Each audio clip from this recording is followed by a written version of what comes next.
Mga kaganapan sa red carpet premiere night ng pelikulang Ikaw Pa Rin Ang Pipiliin Ko, starring Aga Mulak at Julia Barreto. Dumating at magkasabay na naglalakad sa red carpet sina Aga at Julia.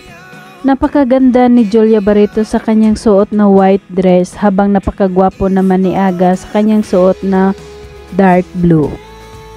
At dumating din ang kanilang mga pamilya para suportahan ang kanilang pelikula. Makikitang present ang kambal na mga anak ni Aga Mulak na sina Atasha at Andres, ang asawa ni Aga na si Charlene Gonzalez, at ang ina ni Julia na si Marjorie Barreto. At nandyan din ang mga kapatid ni Julia na si Danny Barreto kasama ang kanyang asawa, at ang kapatid pa nilang si Leon at Erich. At syempre hindi naman pahuli ang boyfriend ni Julia Barreto na si Gerald, dumating din para suportahan sila. Ang pelikulang Ikaw Pa Rin Ang Pipiliin Ko ay mapapanood na sa mga sinihan.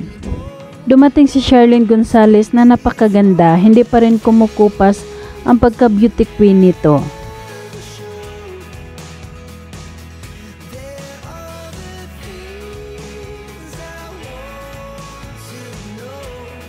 Sumunod naman sa red carpet si Atasha Mulak na nagmana ang ganda sa mami Charlene niya, na napakasarap ang mga ngiti habang tumitingin sa mga tao sa paligid niya.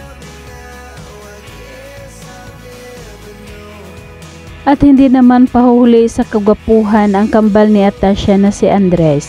Napakatangkad niya at super gwapo pa. Dumating naman si Gerald Anderson na naka-white t-shirt. Marami din nag-aabang ng mga fans sa pagdaan niya sa red carpet.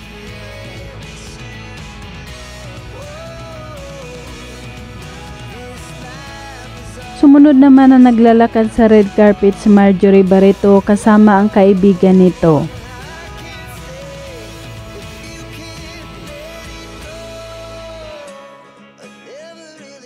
Dumating din si Danny Barreto na kapatid ni Julia at kasama ang asawa nito.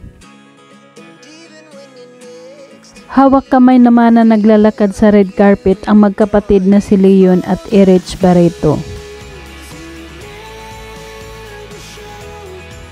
Narito naman ang mensahe ni Atasha Mulak para sa mga tao. Guys, for all the support, and I really hope you guys enjoy the movie. At nagpapasalamat naman si Gerald Anderson sa lahat ng mga pumupunta sa premiere night. Hi! Please greet everyone tonight. Magandang gabi po sa inyong lahat. On behalf of syempre sa mga bida natin, maraming personalan sa pagpunta sa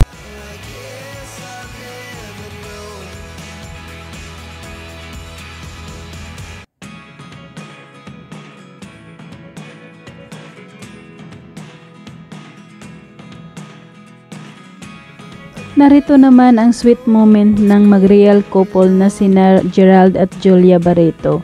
Parehong naka-white pa.